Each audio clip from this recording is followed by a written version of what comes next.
This is Justin. And this is Haley, and you're listening to The Price of Avocado Toast. We're a married millennial couple wanting to normalize conversations about money. We want to hear about your highs and your lows. The do's and the don'ts on your path towards financial freedom. All right, Toasties, today we are sitting down with Jen and Jill. They are from the Frugal Friends Podcast. Ladies, thank you so much for joining us today and taking some time to chat with us. We really appreciate it. Thanks for having us on the show. Thanks. We are so thrilled to be here.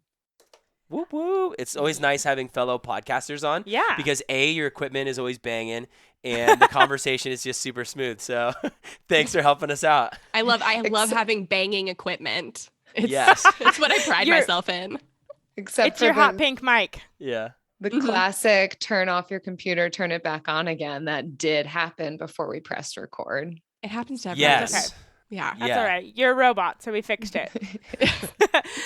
All right. Can you guys just start off by telling our audience a little bit about who you are as Frugal Friends? Yeah. So we became the Frugal Friends in April of 2018. And it was kind of, not an accident, but it was not intentional for us to be doing this for so long. And for it to grow so large. We really started the podcast, A, as a way for Jill's husband to grow his podcast editing portfolio, and B, because I had just went to work full-time for a personal finance website. So I couldn't write for other websites. And I needed something to do in my free time because I'm a personal finance nerd that wasn't right for other personal finance websites, and podcasting was it. So thus Frugal Friends was born. I And love it's that. now been going for, you said, 4 years essentially, right? Mm-hmm. This upcoming April of 2022 will be 4 years. That's exciting. And Jill, before you hopped on the call, Jen was saying that it's looking like y'all are about to hit 2 million downloads by the end of this year. Is that right? By January, somewhere in the midst of January 2022, we should hit 2 million. That's so exciting for us. Yeah, that's super cool. I know, like, when we hit our first 1,000 downloads, you're like, this is really cool. Like, Yeah. there's people that are coming back to, like, listen to us and hear our story. And it's such a super fulfilling hobby. So I can only Yes. imagine once you get to 2 million, you're like, whoa, this is, like, mind-blowing. Yeah, you realize in that first 1,000 that there's other people listening to you other than your mom and your best friend. Yep. And then quickly after that, it is confirmed that people other than your mom and best friend are listening because you start to get the negative reviews on the podcast too. So there's a Yes. flip side to that one. Yes. For Yeah. sure. That's how you know your podcast has made it, when you start to get haters, Yeah. right? Yeah. Someone It's once so told me, true. once you get hate, that means that you've made it in life. So good job, Unless lady. it is my Definitely mom made it. Yeah. giving me Yeah. the 1 star. Your mom really needs to stop doing that, Jill. Yeah, all those Doesn't look burner good. accounts. That's great. So, ladies, your website says that frugal doesn't equal cheap, and I think that that's like a huge misconception among a lot of people. How do you two typically define what frugality is? And it doesn't have to be like the cookie cutter textbook, definition, but what do you both feel comfortable like explaining to people like us, just the lay person, what frugality is? We love this question, and you will not hear us use the word cheap interchangeably with frugal, because we really do believe that they're two different things. But essentially, and Jen and I while we are aligned on many things, we may have slightly different definitions and approaches to frugality. And that's what's beautiful about it, is that there's so much freedom in it. But I would say that frugality for me is just being mindful and intentional with my resources. And that includes my finances. Yeah. I would say it's wise stewardship of resources. And I got that definition from Wikipedia. So I didn't fully make it up.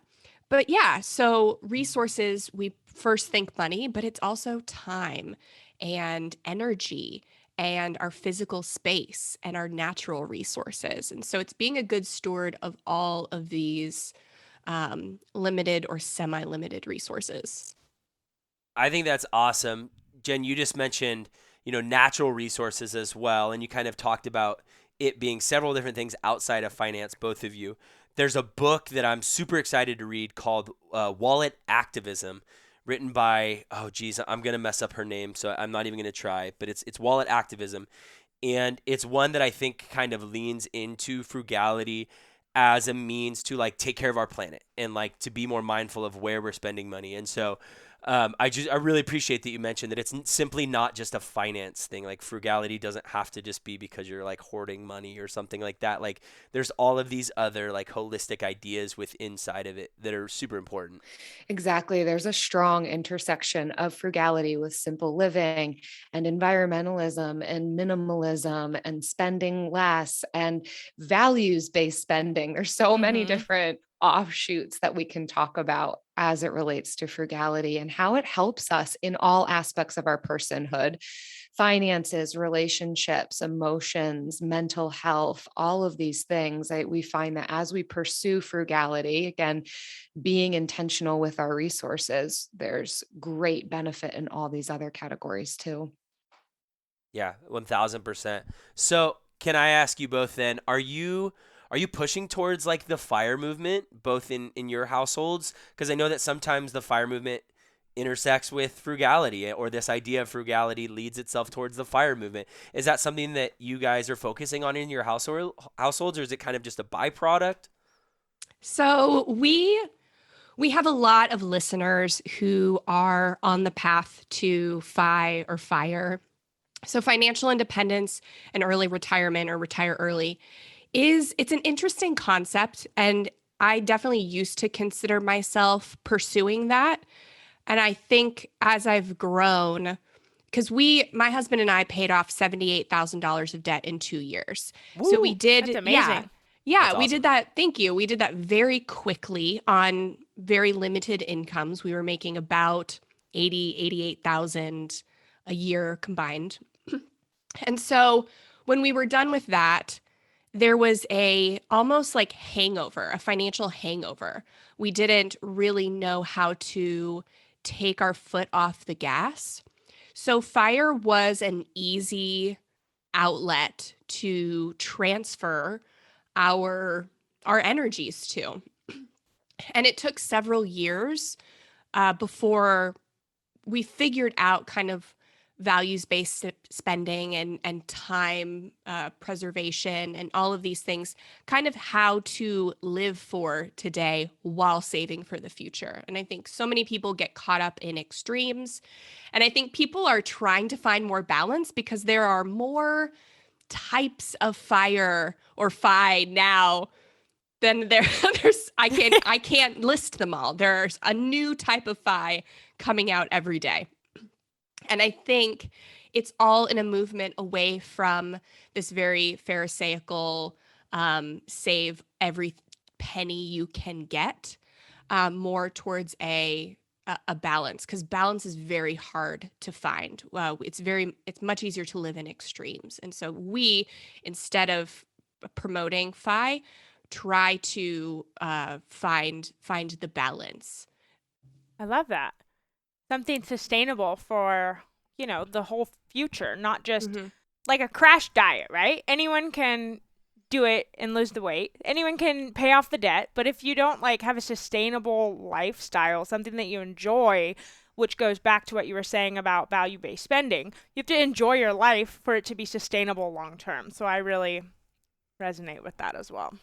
Yeah. And as early retirees start to get into retirement, more and more stories come out about how early retirement and financial independence was not the solution to the problems they were trying to solve. And this has been something we've known for a while, and I think is getting people are learning more about.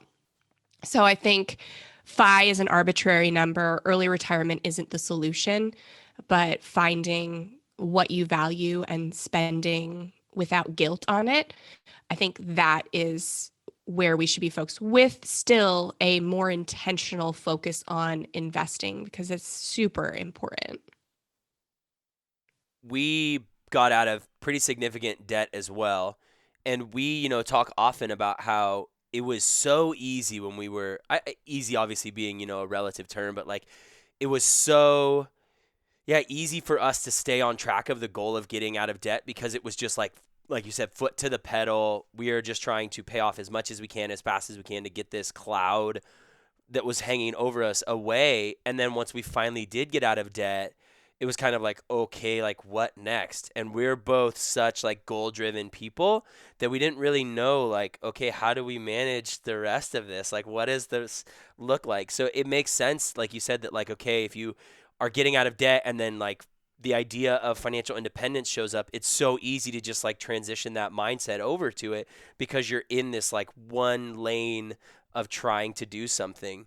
And we still talk about like how staying out of debt is probably harder than getting out of debt because there's so many like extraneous things coming at you versus just staying in that lane of pay off debt, pay off debt, pay off debt. So I don't know. I super resonate with that idea of like it'd be easy to fall into that financial independence track. And that debt payoff journey does require a good degree of grit and tunnel vision and focus. But Yeah. there's a reality that that's not sustainable for life long term. But we can get attracted and almost sucked into that vortex, which I think the retire early component of FIRE also requires a similar tunnel vision, laser focus, grit that has certainly impact on those who are continuing, to head down, try and make multiple six figures so that I can reach this point. And then, yeah, like Jen's saying, you get there and then what? I don't think that as humans, we are meant to just rest our hands at 40. Most of us want more than that. And really purpose. Coming from my background is in mental health, and I continue to work in the mental health field. There's a lot of research that shows for those retiring at a typical age, 65, a lot of times when there is just an actual resting of the hands, the life expectancy beyond that isn't much longer. There's something related to when we stop working, and if I can say it this way, almost lacking purpose, we don't have much more that we live for. Of course, there's so many other peripheral things. I can't just hang my hat on that. But I think what I'm ultimately saying in this is that we do need purpose. We need something to set our hands to, which I think is why there's so many different definitions of retirement. And like Jen's alluding to, that there's so many different versions of FIRE now coming out and fads that we can jump on. But ultimately, it's because we realize we don't actually just want to sit on a beach in Hawaii and look at the waves. That's cool for 2 weeks because we've exhausted ourselves. But then after that, we're looking for the next thing. Like, what can we do? Yeah. What has purpose? And so we would rather aim at that radical middle of how do we get out of debt? How do we save for our eventual retirement, whatever we want that to look like, and be mindful and intentional and values-based in the way that we do spend our money now and the ways that we earn it. True freedom to be able to set our hands to something that's enjoyable and purposeful and not, I have to be in this job that I actually really hate. That would be a phenomenal aim and goal for those of us who are fortunate enough to attain that. Oh, that was awesome. Yeah, I love that. I'm like, yes, let's go. Yeah, for real. Like, climb on the soapbox. That's awesome. That was super dope. So I have to ask you guys about something tangible I think our audience is really going to appreciate. So across the board, our audience really struggles with spending money on food and groceries and eating out. And that's just the area that people say that they're constantly struggling to really get under control and have management over.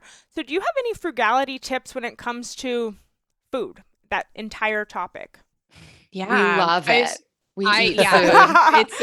It's something that I enjoy. It's a core value of mine, is food. And so that's also the number one thing people ask us is, how do I save money on food? And if you search how to save money on and just let Google fill in the blanks, number one search result is food or grocery. For sure. So yeah, we are big proponents of the one thing. So it's a concept from the book, The One Thing by Gary Keller. And it states that what's the one thing that by doing this, everything else becomes easier or unnecessary. And so this is the type of frugality that we practice. What are the big ticket things that we can do that make other smaller things unnecessary, or other maybe medium-sized things easier? So meal planning and saving money on groceries and food is that one thing for us. And meal planning has kind of been for me, and I think for Jill too, the kind of the overarching kind of way we save our money. So meal planning, making sure that meal plan is intentional. So it's simple meals that you will actually follow through on throughout the week, being honest with yourself, with your time and your energy allotment for each day. They don't have to be the healthiest every day, but you are definitely healthier than getting takeout. Yeah. Similar ingredients so that you can maintain a minimalist fridge and pantry. So using recipes in your meal plan that kind of exchange ingredients, you buying just 1 or 2 proteins in bulk every month, and kind of varying those out across meals. Repurposing leftovers or just eating leftovers. We know some people don't like to eat leftovers, so repurposing an ingredient to make a new dish is really important. So just as many things as we can do to limit the number of groceries we buy and the amount of food we waste. And that's all comes down to the skill of meal planning. I love that. Thank you. The skill. You know, I keep hearing sustainability in the back of my head. We just did a podcast interview a couple weeks ago with someone specifically talking about sustainability, but we haven't released it yet. And I feel like there's a lot of intersection between the two. 100%. I think as we learn to problem solve, reuse, reduce consumption, it not only is sustainable, but it also is frugal. And it usually has really amazing benefits on our wallets and our spending when we're aimed in that direction. I'll add to, Jen's spot on with the meal planning thing. Sometimes we go in and out of doing really well with that. And so I think where we can find community to get ideas from, whether that's actual friends within our vicinity, or we need to look to the internet for it. There's tons of resources online and communities online. But having some sort of plan is going to help us. I know for my husband and I, one of the things that has helped us to gamify meal planning and shopping has been to create a list. We have like a shared Google list on our phones. And so I'll add what we need to that list. And it also helps me to keep track of what do I have in my pantry? What am I out of? And I don't have this collection of shredded cheese, which happened at one point. I always thought I was out of shredded cheese and just kept buying it. I'm like, I got to find a solution for this. Thankfully, shredded cheese does freeze okay. And that's a whole other tip, is utilize your freezer.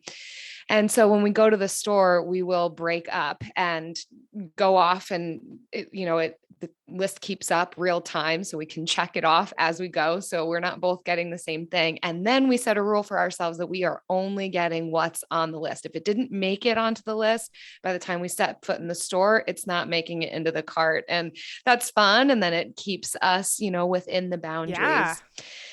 And then beyond that, I would say to shop in season. So you're going to get the better deals on your groceries when you shop what is in season, especially for your area. If you're not sure what that is, you can check the circulars that come in your mailbox still before you throw them into the recycling or use them underneath your craft projects. See what's on sale that week and incorporate that into your plan for the week. And then another tip that I try to practice as much as possible is shopping the perimeter of the store. So not only is that going to be healthier, it's going to be more cost effective, because that's usually talking your meat, cheese, dairy, produce, and you're not getting into the weeds with all the condiments, which usually ups that bill on your groceries and all your processed food. So those are my quick tips to add to food, because I'm obsessed. I like to eat. Oh, this was so good. And you just made Justin's life when you said gamify. That's his new outlook on life. He's a teacher. He's trying to gamify everything. So yeah, So, I mean, I'm a teacher, and I'm focusing on like gamifying my classroom, because the theory of gamifying, right, that there's things that we have to do in life that are inherently boring or not exciting or that we don't want to do. And humans are naturally competitive, and we naturally want to play games and play. And if we can do those things in non-game structures, it makes it fun. And yeah, so now like there's so many things that I see in my everyday life now that like of things that even businesses are doing to gamify things for their customers, to attract customers and stuff. I'm like, oh my God, like they're catching people right now. Yeah. And that's so true. You can gamify your shopping. That's that's like, oh my God, that's like right to my heart. Awesome, Yeah, Justin. I love that. I want to be a student in your classroom. And I think that's probably for the same thing with you guys. You have a fun show. Jen and I aim to have a fun show, and we think that that can be paired with conversations about finances. It doesn't have to be dull and dry. We can crack jokes and get real about our finances. Yes. Yeah. Yeah. And even in our, we have a mentorship called the Financial Freedom Mentorship. And in there, we have the option for people, they can create accountability groups or partnerships. And we have challenge workbooks, so they can do like month-long challenges together. So you get that community aspect and the gamification of doing like a minimalism challenge or a no spend challenge, or talk to me about no spend challenges all day if you want. Yes. Or like a meal planning challenge. So it gamifies, because the road to whatever your financial goal is, debt freedom, $100,000 net worth, retirement, whatever, that's a long road. And so if we can gamify it with short little, excursions along the way, it makes the journey more sustainable. Yeah. More enjoyable. Yeah. No, totally more enjoyable. Yeah. I appreciate though that you both talk about in like your no spend challenges, making it so in using, kind of the game, metaphors and stuff, that people get to create their own rules within the no spend challenges, right? Like they're not hamstrung into somebody else's challenge, because then like you're not going to do it and you're going to be pissed at yourself because you failed, right? Or you lost the game. But if it's like, okay, I'm going to do this no spend challenge and I get to create the rules so that I have success, then people are like, oh, hell yeah. Like I'm more willing to do this. So yeah, I think that's awesome. And those no spend challenges are like super fun. We've done a couple, and even the ones that we haven't done great at, like at the end of the month, we're like, oh shoot, like we're so much more mindful because of it. Yeah, that's the biggest takeaway. Yeah, being mindful. Yeah, you never fail a no spend challenge because you always learn something. We were on a cruise once, and my husband was playing the quarter game, and I was like, "Did you win?" And he's like, "Well," I was like, "Well, you either learn or you have fun. Yes. You have fun or you learn."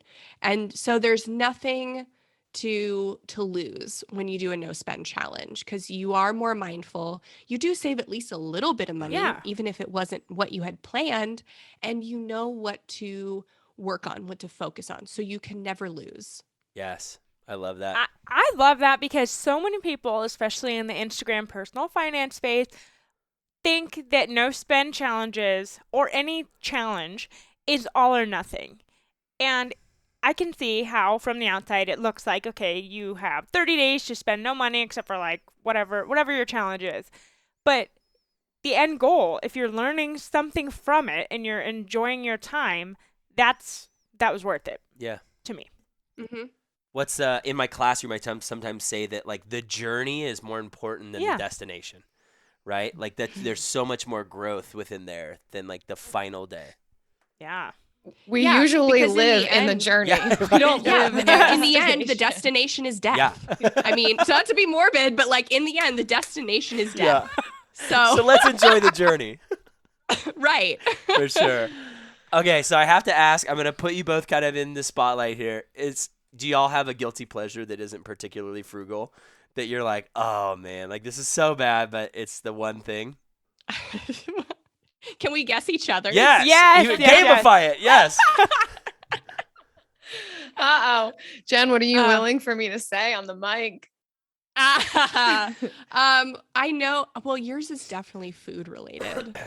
I mean, It's not eating hard. out for sure. I mean, I don't think it's like eating out is not frugal. But I think you are definitely more naturally frugal than I am. And I think that's kind of the thing that you value most to spend money on. So that is true. And this has, speaking of journeys, Jen, you're right. And we'll highlight that. Well done. It is eating out. But then I'll also say that on this frugal journey, Jen and I think Jen has challenged me in this, to not be ashamed of where we end up choosing to spend money if we have it in our budget and are being intentional about that resource and what we're doing with it. So one of the things that we've done within our Frugal Friends community is a values-based spending challenge. And through that, learning that this is something I really value, is being able to, certainly the convenience of going out, time spent with either my spouse or friends, treating people to go out to dinner and just having a really enjoyable experience. So I budget for it. Yeah. Yes, it's not the most inexpensive thing. Yeah, there are other hacks that I could do occasionally. So I will say, yeah, it doesn't come across on paper like frugality, but to me, because I've budgeted for it and I'm spending intentionally, it's not outside of my frugality. It is spending within my values. So that's my long answer to say, yep, Jen's but right. Indoor water features are outside of her frugality. Indoor water features. My husband wants to buy the cut. My husband wants to purchase an indoor water feature in our home. And I am like that's over the line for me, at least right now. Maybe when we're like independently wealthy, we can have an indoor, like floor to ceiling waterfall. That's great. But not now, not today. That's awesome. Jen, I think for you, it's beverages. Of all sorts. Of all sorts. Yes. Certainly beverages. I'll stick with that. You can fill in the blanks, the listeners, on whatever that will mean. Nice. She's so right. Morning beverages and evening beverages. Nice. I love like those. that. And so hopefully, I don't know, maybe sometimes the two intersect, right? Morning beverages become night beverages and vice versa. Yeah. Okay, we'll clarify now. I don't have a problem. I really love to buy fancy coffee drinks, and I love a good cocktail. Fair enough. So yeah, I don't have a problem yet. Fancy? But yes, those are the things that I Fancy like. coffee's no joke too. Oh, like, it's you can get no drinks that are joke. like $5 to $7, and I'm like, whoa, just for yeah. like going soy, yeah. like that's not particularly fair to the soy community. The soy, right? I feel like they're marginalized. Yeah. I just love what you guys said about everything that you want to spend money on, right? It's intentional. Yeah. It's within the budget and it aligns with your values. That's the most important thing. It doesn't really matter at the end of the day, the price point of it, as long as it aligns with how you choose to spend your money with your values. Yes. Absolutely. I will give up so many other things and we don't have subscriptions, and I don't buy clothing. I don't get my hair done, my nails done. I hardly buy makeup so that I could go out to eat. Yeah, seriously. It's Yes, community though, same, right? Like same. you said, like going out and having a nice meal and like sitting with people and enjoying company, like that's what fills your cup. Like you're not just like throwing money away. That's awesome. Yeah, and for Jill and I both, community is at the core of our core values for sure. We love getting together and eating with each other, or drinking with each other. That's awesome. But Jill will not go to Starbucks with me. No, She would it's an unpopular opinion, but I don't care for Starbucks or Target. I know I get some haters. Oh my for that, goodness. but Yeah, I bet. my It's okay truth. because I can do Starbucks and Target. They're not like my first choices, obviously, but like I will basic white girl it at Target anytime With Ugg boots? you want me to. So we have the balance. Yes, I love it. You're making up for Jill's not being a favor of Starbucks or Target. Yeah. So That's awesome. we have the dichotomy on the show. As any good podcast couple would. That's awesome. Right. Yes. That's we great. bring that radical middle. Yes. Yeah. So, Jen, you've been doing this super cool like 12 days of Christmas on the Instagram. And I got to be totally honest with you both. I am not like the biggest finance podcast listener, which is funny because we have like our own. And Haley was like, "Hey, this is who's coming on. Like their podcast is huge. You've got to check it out." And I was like, "Well, I don't really have time right now with like the babies and stuff to like listen to podcasts." She's like, "Go check out their Instagram. Like that's their stuff, and it's great. I love it." I'm like, "Okay, I got to start listening because the Instagram is tremendous. I think it's absolutely awesome." Oh, good. That's good to Yeah. hear. We've at the request of our listeners, we have been showing our faces more, because I mean, this isn't being recorded, but we have faces for podcasting, or at least I'll say I do. Jill is gorgeous. No, we can say that. We can for sure say that. So we've been showing our faces more, and we chose Instagram to do it because that's where our listeners said they spent the most time. So it's good to hear that we're not just like, sometimes I'll look at these like Instagrammers in their 20s and they're posting like several reels a day and they're just doing very intricate stuff. And I'm like, I don't have time for this. I cannot figure this out. I will say the 12 days of Christmas thing was literally the most intricate I've gotten with the outfit changes. Okay, because I was gonna say like was I so was warm. like, you're doing really good. Like to me, the intricate like you. jump timing of like the Christmas sweater coming back, I'm like, damn, they're really good at this Instagram thing. Okay, so thank you to our social media manager, Rebecca, Yeah. for cutting and editing. Shout our out reels. Rebecca for sure. It looks great. Shout out, Rebecca. Yes, that's awesome.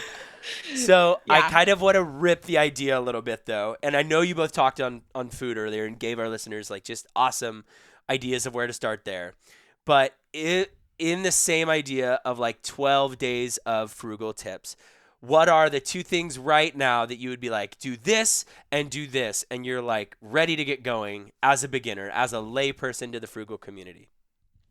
You know what? Let's do one from each of you to make the two. Jill, you want to go first? Okay. Top of mind, I would say evaluation. We've got to look at ourselves and be curious with ourselves before we're ever going to know what to do next. So that could mean a couple of different things, but I will say we certainly can't go wrong with just looking at our spending, doing an inventory, pulling the list of the credit card, the debit card, the receipts that most of us don't actually keep. Yes. However it is that you would go back and look at what your spending has been. And I know a lot of people say 1 month. I would say 3 months at least. I think that really gives you a good picture of themes. I think any 1 month can have its outliers. So looking at a good chunk of time and identifying where are the major areas that I have been spending, and beyond that too, what are my values and are these aligning with the things that I say I would want to spend on? I might be dipping into Jen's second tip, so I'll pause there. No, What do you you're say, Jen? 100%. That is, number one is taking the inventory. And if you do already know your values, seeing how they align with your transactions. And I guess 1.5 would be if you don't know your values to find those out and see. And then number two, I would say try a no spend challenge. So it's kind of like a detox for your transactions.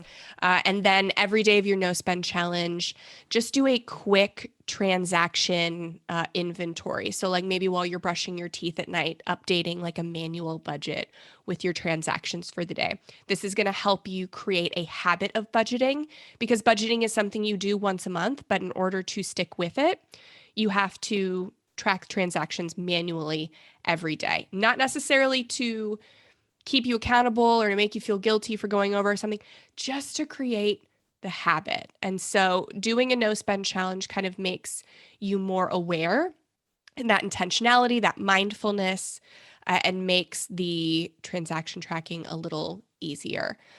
So yeah, that would be my second step, is to do at least for a week. If you want a month is great, but try a week and see how it goes with not spending on discretionary expenses, and then go from there.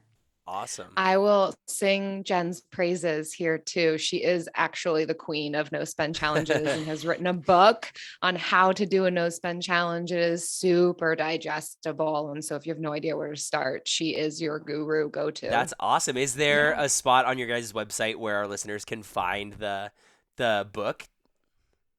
It's on Amazon. I should probably add a spot on our website, but it's the No Spend Challenge Guide on Amazon, and it is the first unadvertised one that comes up. Awesome. We can also link it in the show notes for our listeners. Definitely. That's rad. Yeah. The second volume is partially out right now. We're just finalizing the ebook copy. So by the time this releases, hopefully the second edition of the No Spend Challenge Guide should be available. That's awesome. Congratulations. That's super exciting. Thank you. It is the second edition was a passion project, and I'm so excited. The book deserves an update. It's been, almost 1,000 reviews, and that's amazing. Yeah. So I mean, and even all the 1-star reviews were very kind and constructive. So I literally just took those and made the book better based on those reviews. And so I'm super excited to share the second edition. That's so rad. Yeah, you seriously are like the queen of the No Spend Challenge.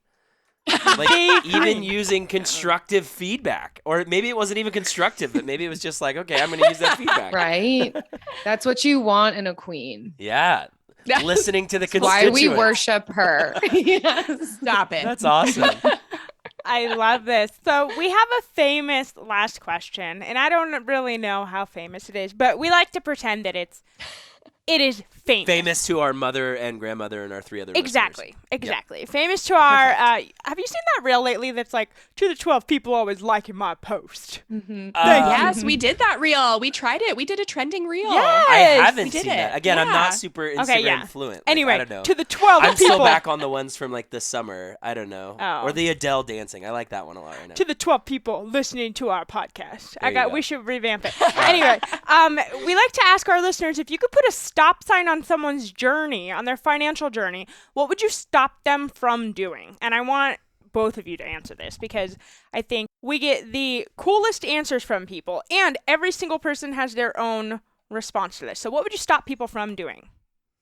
Shame Ooh. That's the first time we've heard that. Yeah. themselves. I think man. shame is the worst. It's absolutely Mhm. debilitating and it produces nothing beneficial. And so if we could remove that and the things that are attached to that, the unkindness towards self, the internal narrative that is just not beneficial, productive, growth producing. If I could put a stop sign to shame on the financial journey, we would see a lot more just amazing stories and progress, I think, through the journey. That was beautiful. That is, that is wonderful. That is like to the core of everything that we've gone through in our own debt-free journey. That's really cool. Thanks for saying that. Thank you. Yeah. How encouraging. Well, this is the problem with letting you go first. It's okay. We just I gassed you up agree. for being a queen. 100%. Yeah. I agree with that 100%. I think that is the most important stop because it actually stops the journey. Mhm. Like it keeps you from continuing on it at all. So secondly, a second stop sign that I would put is the fear of having to do everything right. So I think fear can paralyze people from moving forward so that you are only taking the advice of people on the internet or on podcasts, not thinking for yourself, or sometimes hearing so much of it that you just get paralyzed and you do nothing. So I think being able and willing to make mistakes, not do everything perfect, because if you're putting forth the effort to learn, there is very minimal chance that you'll do it absolutely wrong or horrible. I think the most important thing to getting started with anything is the hump we have to jump over to actually start. So if you are afraid of doing something like paying off debt, investing, like saving in a brokerage, whatever, just get over your fear and just start and figure it out. Build the plane while you're flying it. I love that. And that is the Frugal Friends for you guys. Yeah. Oh That my was gosh. amazing. How long have y'all been friends beyond just the podcast? So 2008, April 2018, right? Is when we met. We met right when we started. No, I'm just a year. No. We knew each other for a year. But even that's not that long. 2017, Like that's super Yeah. short. Like both of y'all are just very like what's that? Kismet? tune. Is that the word? Like with your responses there. Like yeah, very in tune with that. That's awesome. You are one. Yeah. We are actually friends. I think that We are, shocks yeah. people sometimes. Wait, this isn't just the name of the show? Yeah, it's funny because we weren't close friends when we started the show together. I had actually known Eric, Jill's husband, longer, but we weren't even that good of friends. And when he suggested that I start a podcast with Jill, I was like, I don't know, like Jill's not even in personal finance. Like, how could this go? So we started it really with no plans and not knowing how it would end up.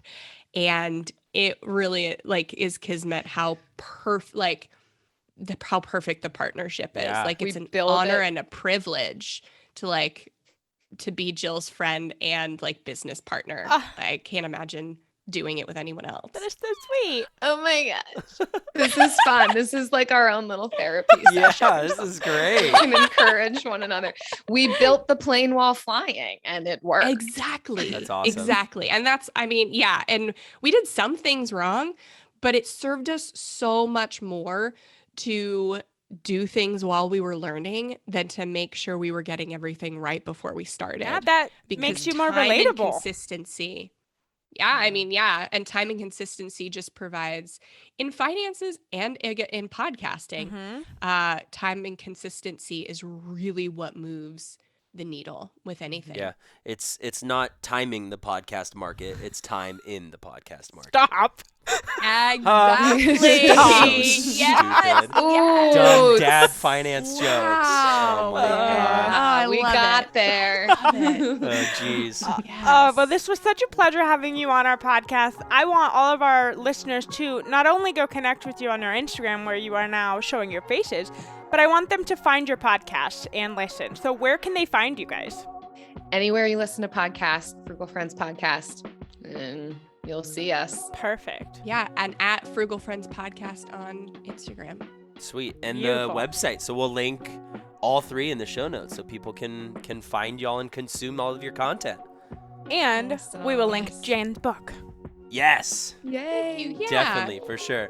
Well, ladies, thank you so much for chatting with us. It's been such a pleasure to meet you both and to hear more about Frugality. I'm really appreciative of your time. I'm sure Haley is as well, and we hope to chat again soon. Thanks, Yeah, Haley and thanks so Justin. much. Thanks, ladies. Take care. Thanks for listening to The Price of Avocado Toast. If you vibed with this episode, share it with a friend that you're comfortable having money talks with. And if you don't mind, we'd love if you could rate, review, and subscribe wherever you listen to podcasts. If you're in need of my support as a financial coach, message me on Instagram. I'd love to help in any way that I can. Until next time.